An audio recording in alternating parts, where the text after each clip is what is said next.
Llegamos a este capítulo de este maravilloso libro de los Hechos, Hechos capítulo 16, versículos del 1 al 5. Dice así la palabra del Señor. Pablo llegó también a Derbe y a Listra, y estaba allí cierto discípulo llamado Timoteo, hijo de una mujer judía creyente, pero de padre griego, del cual hablaban elogiosamente los hermanos que estaban en Listra y en Iconio.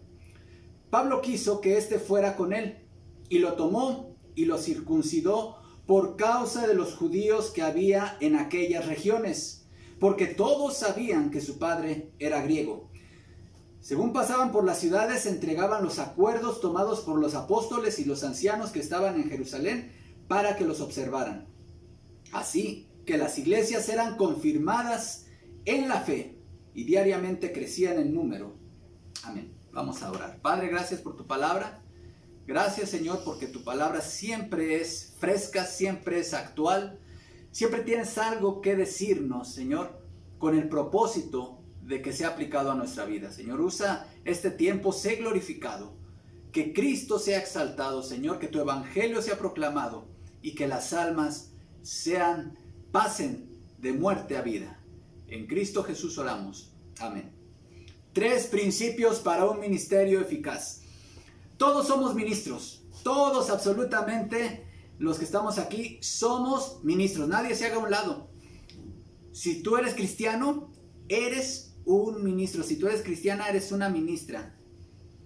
Dios te ha dado a ti un ministerio. Ministro significa servidor. Y el concepto de servidor, hermanos, está en el corazón mismo del evangelio. Nuestro Señor Jesucristo es el máximo ejemplo de servicio, hermanos. El reino de Dios se trata de servir. Y el máximo ejemplo de servicio fue el Rey de Reyes. Hermanos, nuestro Señor fue enviado y Él dijo en Mateo 20:28, el Hijo del Hombre no vino para ser servido, sino para servir y para dar su vida en rescate por muchos. Hermanos, si este mundo hubiera más gente, en este mundo hubiera más gente con un espíritu de servicio, más que con un espíritu de competitividad, este mundo sería muy distinto. Las escuelas, el sistema educativo nos forma para ser competitivos, ¿no es cierto? Pero la visión del maestro, la visión del reino es servir a los demás. Y él fue el máximo ejemplo. Y aquí vemos, hermanos, a el apóstol Pablo. Después del Señor Jesucristo, no hay figura más importante en la historia del cristianismo que el apóstol Pablo, considerando el impacto que tuvo su ministerio misionero en la expansión de la fe cristiana por todo el mundo conocido en el Imperio Romano en el primer siglo. El apóstol Pablo, sin dudar, es un ejemplo de servicio también. Y aquí vemos en él 3 principios, hermanos, que te van a ayudar a ti y a mí para desarrollar un ministerio eficaz. Todos servimos. Hoy domingo, hermanos, en todas las iglesias, en todo el mundo, hay gente sirviendo a Jesús.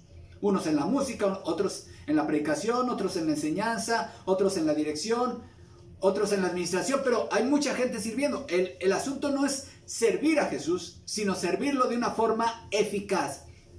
Y Pablo, quien por cierto dijo, sean imitadores de mí porque yo imito a Jesús, porque yo imito a Cristo, nos está dando 3 principios que te van a ayudar a convertirte en un ministro o ministra eficaz de Jesús. Estos principios son 3 que encontramos en estos 5 versículos. El primero de ellos, un ministro eficaz de Jesucristo trabaja con personas de buen testimonio. ¿Escucharon esto? Un ministro eficaz de Jesucristo trabaja con personas de buen testimonio. El segundo principio, si quieres transformar tu cultura, no renuncies a tu cultura. El tercer principio, mantente en comunión con la iglesia universal. Vamos a ver estos tres principios, hermanos. Y el primer principio trabaja con personas de buen testimonio. Lo encontramos en los versículos 1 al 2. Dice este pasaje: después llegó a Derbe y a Listra, y aquí había allí cierto discípulo llamado Timoteo, hijo de una mujer judía creyente, pero de padre griego. Y daban buen testimonio, note la palabra, buen testimonio, daban buen testimonio de él los hermanos que estaban en Listra y en Iconio. Recordemos, Pablo está haciendo su segundo viaje misionero ya sin Bernabé. Hubo ahí un desencuentro, diferencias de opinión y se separaron. Entonces Pablo ahora tiene un nuevo compañero que se llama Silas. Y Pablo está recorriendo las regiones, pretende visitar las iglesias que Dios lo usó para fundar en Asia Menor, en la región conocida como Galacia. Recuerden la carta a los Gálatas, es justamente estas iglesias de esta región, Listra, Derbe, Iconio, etc. Y está por tierra haciendo este recorrido junto con su amigo Silas y llegan a Derbe. Si ustedes recuerdan, hermanos, Derbe fue el último punto en donde Pablo realizó su obra misionera en su primer viaje misionero. Ahí concluye. De Derbe van de regreso hasta Antioquía. Ahora Derbe es el primer punto. Y de Derbe pasan a Listra. Y ahí en Listra, ¿recuerdan qué había pasado en Listra? Ahí fue donde los habían adorado a Pablo y a Bernabé. Y decían que uno era Mercurio, otro que era Júpiter. Y bueno, después esa gente que adoró a los apóstoles terminó apedreándolos y a Pablo lo dejan casi muerto. Bueno, ahí en Listra, hermanos, por cierto fue un recorrido de unos 500 kilómetros por tierra, aproximadamente. Entonces eran viajes de distancias considerables. En esa ciudad Pablo se encuentra con un discípulo, un joven discípulo. Miren, los comentaristas dicen que Timoteo no rebasaba o estaba alrededor de los 20 años de edad, pero probablemente incluso tuviese menos de 20 años. Este hombre, este joven, se daba buen testimonio de él. Su padre probablemente había muerto. Su padre era griego, es decir, no era judío, pero su madre sí era judía. Pero había una situación, a esta edad de juventud, Timoteo no había sido circuncidado. ¿Sí? Y probablemente su padre, el que no era judío, fue quien se opuso a esta práctica, ¿verdad? Pero su madre era piadosa, temerosa de Dios. Además también su abuela, por cierto, su madre, hermanos, recordemos, tu abuela Loida y tu madre Eunice, le escribe Pablo a Timoteo. Se dan los nombres de este joven. Timoteo era un joven bien conocido, hermanos, no solamente en su iglesia local, sino que su buen testimonio, su buena fama, había alcanzado también las iglesias cercanas de la región, hermanos. ¿Qué significa ser de buen testimonio? Se espera que todos los cristianos seamos de buen testimonio. Eso es algo que se espera, hermanos, de todo. No es algo así como que grados o... No, eso es lo normal que se espera, que todos, la gente dé buen testimonio de nosotros. ¿Pero qué significa esto, hermanos? Algunos hermanos sobresalen por el buen testimonio que se da de ellos, ¿sí? Es decir, la gente a tu alrededor, y qué bueno, hermanos, sería que en nuestra iglesia el buen testimonio comience con los más cercanos a nosotros. Es decir, ¿quiénes deben dar buen testimonio de ti, hermano y hermana? Bueno, si tú eres casado, tu esposa. Si eres esposo, tu esposa, ¿sí? Ese es el testimonio más importante que tú debes conseguir. Tus hijos, si eres padre de familia. Si eres esposa, pues tu esposo. Ese es el testimonio más importante. ¿Qué opinan ellos de tu cristianismo? Los más cercanos a ti. ¿Te ven como un hombre de Dios? ¿Una mujer de Dios? Si eres hijo de familia, tus hermanos, tus padres, los más cercanos, De ahí se va expandiendo la influencia de tu testimonio a tu iglesia local. ¿Sí? Es decir, ¿qué opinan tus hermanos en Cristo de tu propia iglesia local? Y después esa influencia va creciendo hacia otras iglesias. ¿Qué opinan de ti, de tu cristianismo, de tu forma de vivir tu vida cristiana en otras iglesias? Esto era justamente lo que ocurría con Timoteo, hermanos. Note cómo dice aquí el pasaje. Y daban buen testimonio de él, es decir, de Timoteo, los hermanos que estaban en Listra, y no solamente en Listra, que era su iglesia local, sino también en Iconio. Hermanos, las iglesias de hoy necesitan volver a ser conformadas por personas de buen testimonio. La crisis de credibilidad del cristianismo actual es porque nuestras vidas no reflejan la verdad del evangelio. Muchas veces nuestro testimonio es un mal testimonio. Y la gente no ve a Cristo en nuestro vivir. No ve a Cristo en nuestro actuar, en nuestro hablar, en nuestra toma de decisiones, en la forma en cómo nos relacionamos con nuestra esposa, con nuestros hijos. La verdad es que la iglesia actual está viviendo una crisis fuerte de testimonio y necesitamos regresar a ser personas de buen testimonio.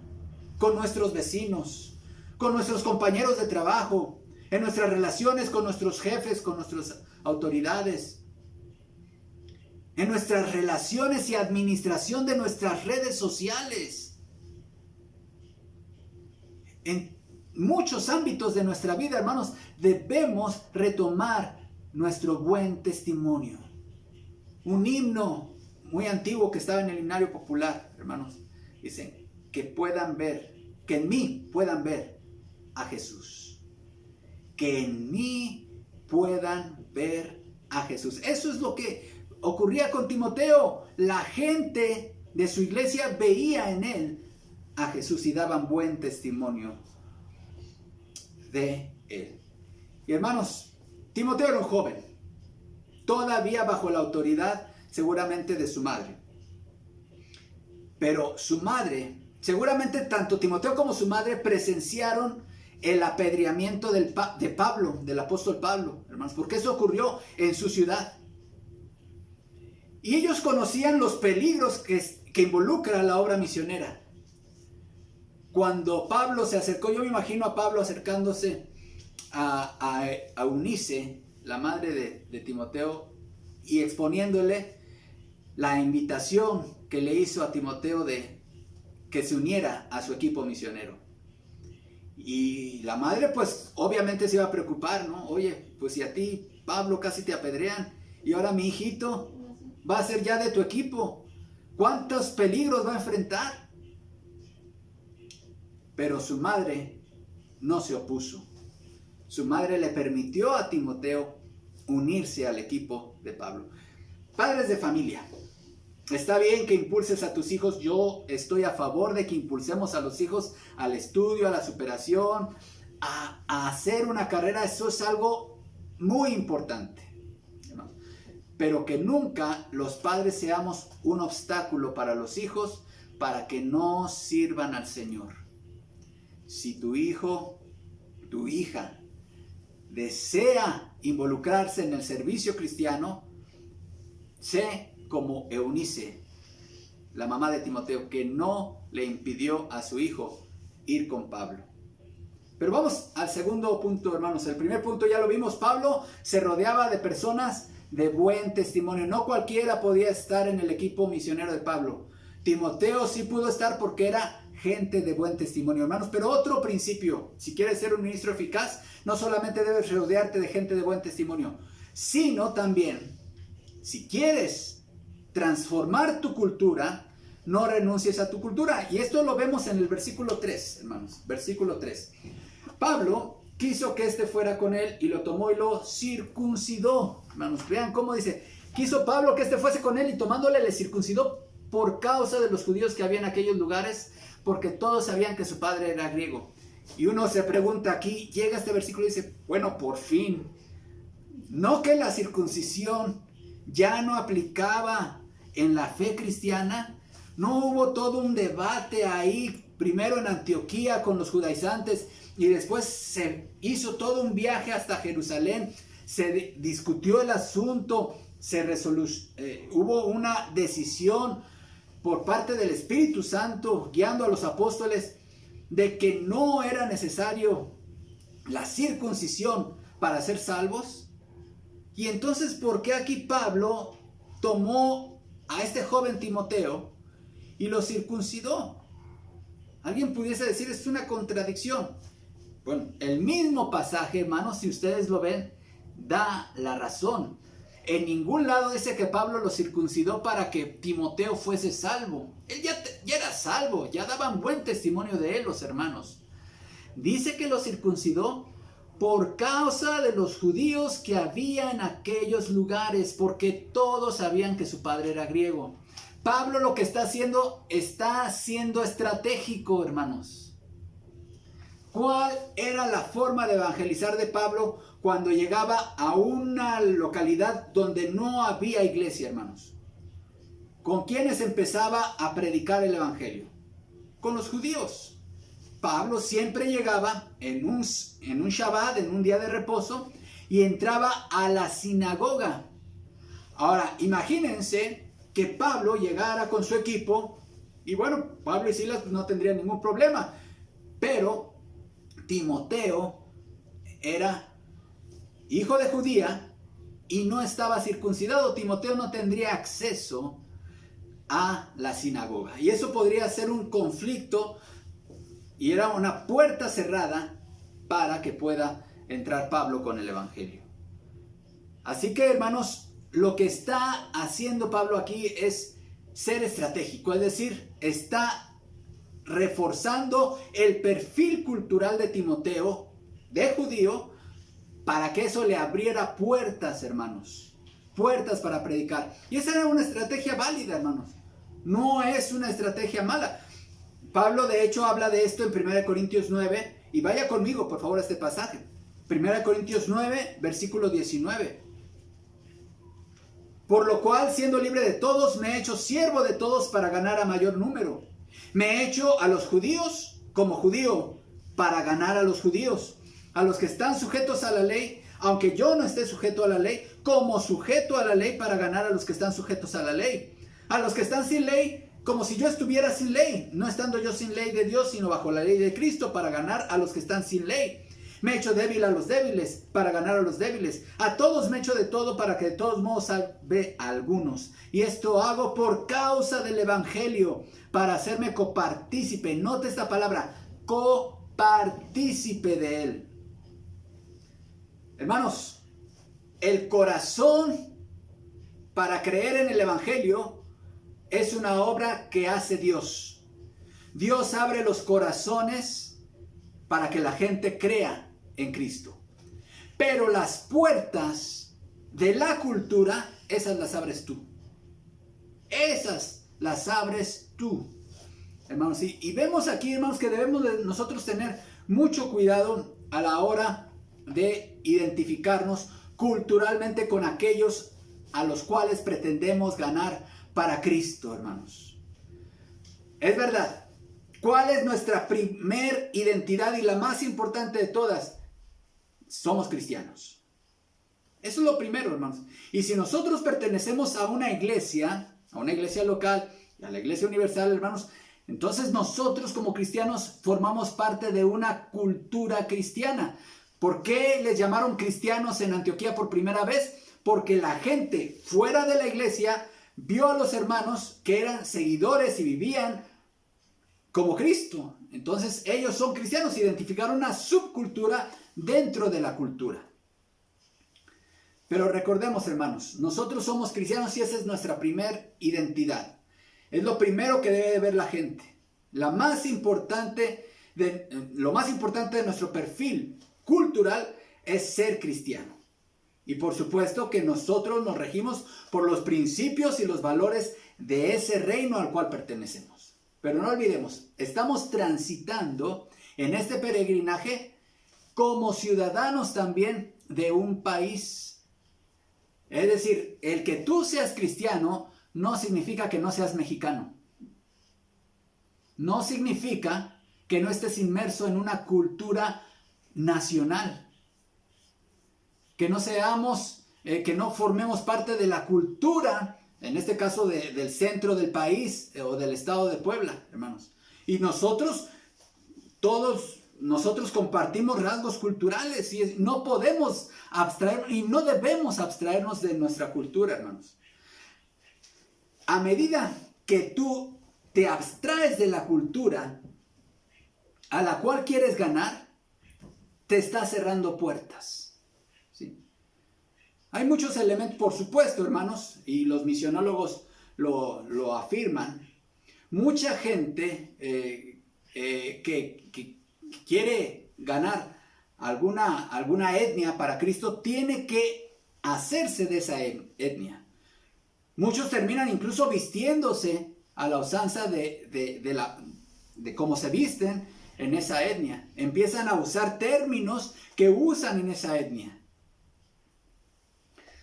No estoy haciendo un llamado a que adoptes elementos culturales que van en contra del evangelio, pero que sí adoptes y no renuncies a aquellos elementos de la cultura que no están en conflicto con el evangelio. Voy a poner un ejemplo muy claro, hermanos.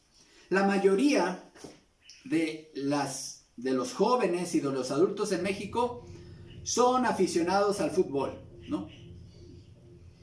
Entonces, si tú quieres ganar a la gente aquí en México, la gran mayoría son aficionados al fútbol. Puede ser que a ti el fútbol no te guste para nada, ¿sí? Pero si tú no te involucras, si no eres capaz de desarrollar una conversación con alguien aficionado al fútbol y dices, no, a mí no me hables ni de Hugo Sánchez ni de Maradona ni nada, yo vengo a hablarte de la palabra de Dios. Te estás cerrando. Te estás cerrando. Tú solito estás cerrando las puertas culturales a algo por mostrarte muy espiritual. Y así podemos poner muchos otros ejemplos, hermanos. Tú debes de conocer, por lo menos si no te gusta el fútbol, por lo menos conoce algo de esto si es que pretendes ganar a este sector para Cristo. ¿Sí?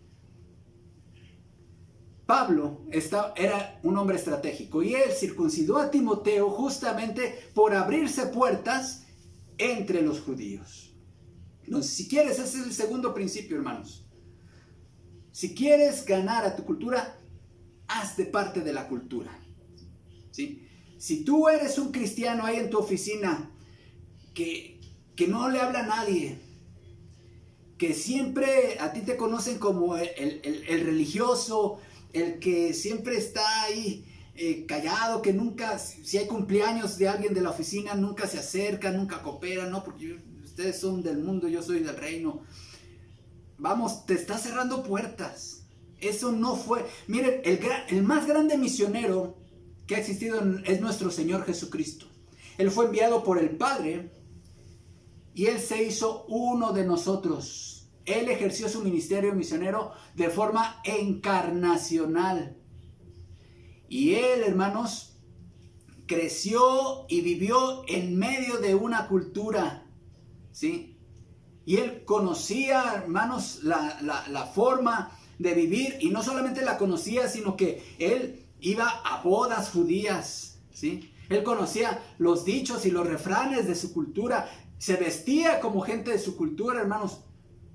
No debes de renunciar a tu cultura si es que quieres ganar a tu cultura. Si quieres transformar tu cultura, hermanos, sé parte de la cultura. Claro, sin renunciar y comprometer los valores del reino.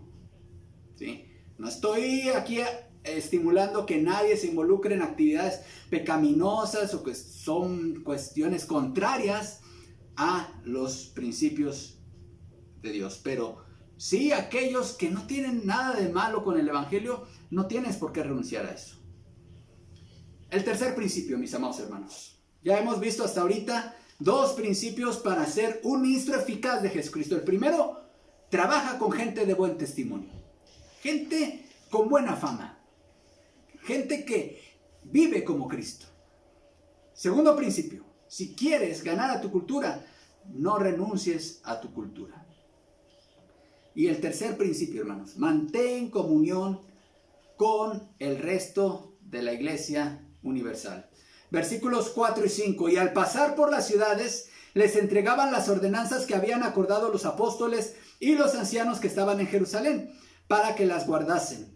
Así que las iglesias eran confirmadas en la fe y aumentaban en número cada día. Miren, hermanos, quizá no hay un versículo en el Nuevo Testamento que haga una clara enseñanza sobre lo que es la iglesia universal y lo que es la iglesia local o las iglesias. Había un acuerdo de la iglesia universal que se dio en el Concilio de Jerusalén respecto a que si los que no eran judíos de raza debían circuncidarse o hacerse a la religión judía primero para pasar a ser cristianos. El concilio dijo, no es necesario hacerse judío o circuncidarse para ser cristiano. Y entonces ese acuerdo, hermanos, Pablo lo llevaba, y seguramente llevaban copias de esa carta, hermanos, por escrito a todas las iglesias y los entregaban. Debes de tener comunión con las iglesias. Nosotros sabemos, hermanos, que cada iglesia local posee autonomía y que ninguna iglesia, por ejemplo, ubicada en la capital de México, puede tener, por el simple hecho de estar en México, tener autoridad sobre nosotros, una iglesia en Puebla. No. Ni tampoco un grupo de iglesias puede constituirse como un organismo de autoridad sobre alguna iglesia local. No creemos que eso enseña en la Biblia, hermanos. Pero sí creemos en la comunión con otras iglesias, porque eso lo vemos claramente. Esto, hermanos, no significa que la Biblia nos llame a sujetarnos o a ver a las estructuras denominacionales como infalibles, porque la historia ha demostrado que las resoluciones de la iglesia institucional muchas veces han fallado y se han equivocado. Es decir, muchas decisiones que las estructuras han tomado en la historia de la iglesia, hermanos, y en este tiempo, han sido equivocadas y han estado en contra de la revelación de Dios. Lo que sí nos está llamando este pasaje, hermanos, es a mantenernos en la fe de los apóstoles. Esa fe que ha sido transmitida por generaciones a lo largo de la historia de la iglesia hasta nuestros días. Por lo tanto, hermanos, nosotros sostenemos aquellos credos antiguos de la antigüedad, ¿sí? No es una práctica litúrgica en las iglesias bautistas, por ejemplo, el recitar el credo o cosas así, pero eso no significa que lo ignoramos. Eso no significa que lo despreciamos, ¿verdad? Sino que nuestra doctrina está en armonía con aquellos credos antiguos, hermanos. Las grandes doctrinas de la fe cristiana, y como lo hacía la iglesia en Jerusalén, nosotros perseveramos en la enseñanza, en la doctrina de los apóstoles, hermanos. Así que si nosotros, hermanos, deseamos, y yo sé que es el deseo de todos nosotros aquí, ser ministros eficaces de Jesús, Pablo, en su ejemplo, nos da 3 principios muy importantes para desarrollar nuestro ministerio. Primer principio: rodéate y trabaja con personas de buen testimonio. Un grave error. Si tú invitas a alguien a trabajar contigo que no tiene buen testimonio, en su casa no dan buen testimonio de él, en su familia no dan buen testimonio de él, vas a tener muchos problemas. Y aparte, ese ministerio no va a glorificar a Dios. Segundo principio: si quieres transformar tu cultura, debes de mantenerte vigente en la cultura. Así como Pablo, de forma estratégica, circuncidó a Timoteo. ¿Para qué? Para abrirse puertas entre los judíos. Y tercer principio: mantente en comunión con el resto de iglesias. No te pelees con las iglesias. No vayas en la vida enemistándote con otras congregaciones, y menos de tu misma fe. ¿Sí? Mantén relaciones sanas con toda la iglesia universal. Repito, hermanos, las puertas de los corazones para creer en el Evangelio, esas puertas las abre Dios por una obra sobrenatural del Espíritu Santo.